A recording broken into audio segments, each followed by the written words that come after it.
Wow. Jerome Powell, president of the Federal Reserve, always said the most powerful person perhaps in the world, more than a president, as he has control to print money in America, just made his June announcement about interest rates.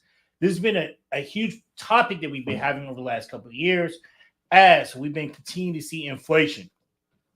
Today, Jerome Powell announced that he is not raising interest rates and he is keeping them the same, which is huge numbers and targets for a lot of us.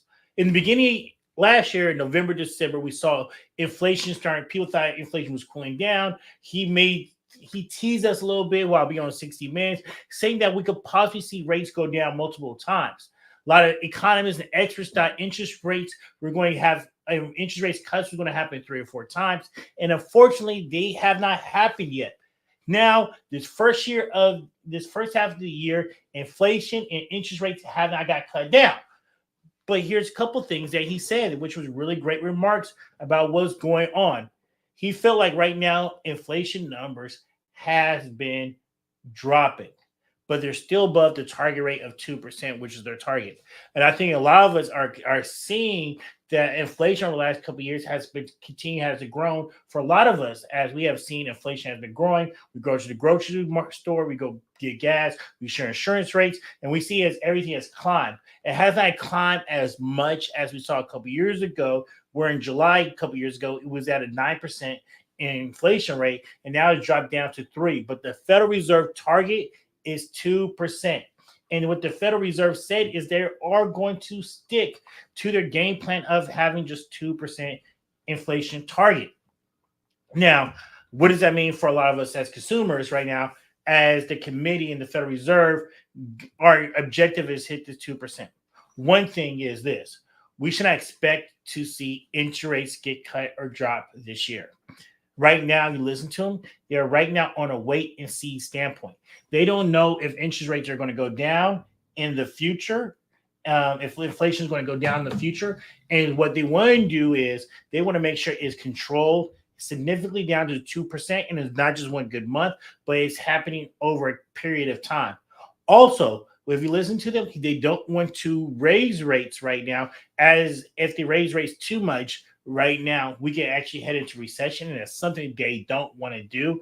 But if they lower rates because they feel like we might be in a recession, or we are in a recession, that allows people to start buying and spending more because borrowing money has dropped and it's cheaper to borrow, which could cause even more inflation.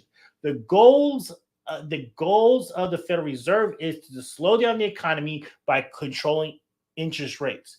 The reason that is that if it costs more money to borrow, right, it costs you more to service that debt. You have to borrow less, and with less people being able to borrow, the economic activity will slow down. Where we have seen that drastically right now, and is very sensitive towards interest rates, has been in housing right now. Right now, we see a number of homes that have been on the market, but we have more homes on the market than we have a couple years ago. But we are very, very ice cold, frozen, possibly stagflation in the housing market. We haven't seen home prices drop down; they have went up, but it has taken a lot of buyers out of the market because of the affordability issue. That now that interest rates have went from a 2 to 3% mortgage market now to a 6, 7, and perhaps an 8% interest rate market and environment. Now, I say this: if you're borrowing money, this is a tough time for you, as it is costing you very expensive to borrow money. Also, if you're lower to middle income people, you're feeling the brunt of this more than anybody else. While people have assets, baby boomers, drastically, I'm looking at, and retirees and the great generation, this has been a great time for you when it comes to the markets. One is the equity markets has been doing fantastic over the couple of years, and the fixed income portion, bonds, saving accounts, money markets, annuities, and life insurance companies, they have been doing great because interest rates have went up, and you've been able to take advantage of it. Now, here's who people are borrowing money: commercial real estate. People looking at the housing market are huge in debt. There's been a very, very tough situation, and the thing is, the reason why they have not cut rates or even raised rates is because I think right now we're on a very, very thin ice right now with the economy. Especially when we see in the commercial space. When we talk about commercial, I'm referring to office space, right? We're seeing that might be the worst time that's ever has been. And because of that, we see a lot of cities and local municipalities having a hard time. We see it here where our office at in Oakland having a hard time, San Francisco, which is just 7 minutes away across the bridge, LA, New York, and other Chicago are having huge amount of shortfalls because it costs more to borrow money, but yet they need to service people more and more. And because of home sales, oftentimes we're relying on the transfer tax, capital gains. And if people are buying and selling less than what they normally do, we're naturally going to be having a deficit behind that. But like I said, right now, this is a wait and see period. It looks like Jerome Powell is not going to help save Joe Biden by cutting rates and helping him out because during election season, presidents want rates cut and low. They don't want rates to be high. I feel like, but he's not helping out Trump by raising rates even further as well. I feel like the Federal Reserve is just staying back on the sideline and they're doing what they're supposed to be, which is not having a biased opinion when it comes to the market in elections. They're supposed to stay neutral and think about the better good of everybody, not just one party or the other. Remember, they are a third party who should not even be participating in anything that's going on when it comes to election. And oftentimes what we hear is that people always feel like the Federal Reserve might be biased, even though they're supposed to be a separate third-party entity during this period of time. So that means they're out the game. That means it's just a fight versus Biden versus Trump during this election season. I think this is a wait and see. So if he was waiting for mortgage rates to cut back, it's not going to happen this year. Maybe it might happen October, November, December, but it's very unlikely. He also did say that those 3 cuts that people were saying might happen in 2025.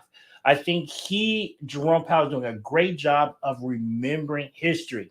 If you look at inflation, last time we had a problem with inflation, which was 68 to 82, which was a 14-year period. During that period of time, every time we thought we got out of inflation and they cut rates and went back up even higher. They cut back and then went higher until Volcker put these extreme high rates, which we call the Volcker rule to this day, where rates was 17, 18%. A lot of my baby boomer clients said they bought a home in that environment, but they failed to realize and forget that, hey, you was buying a $50,000 home compared to here in the Bay Area where the median home is about $900,000. So with that, I think this is just really great insight for all you guys to just really pause and see. Nobody knows what's going to happen next. Even the person who has power to print money doesn't know what's going to happen. So I think the best thing we could do is stop, pause, see the total situation just like them, see what could possibly happen, and then just go from there. But right now, nothing's going to happen in 2024 as far as the Federal Reserve unless something drastic happens that we don't see. With that, if you guys like this, please share this. Share this on our Facebook. Share this on LinkedIn. Share this on YouTube. Every time we get new economic data, if we're here at the office that day, we're going to make sure we share that fresh live news for you from Jerome Powell. And like I said, please subscribe. We're always want to definitely help you out. As our goal, our mission is to help the American people, their family, their businesses, and their community make the best financial decisions possible. Once again, my name is Jason Matthews, President and CEO of Gibson Monroe Wealth Advisors and Matthews Financial and Insurance Solutions.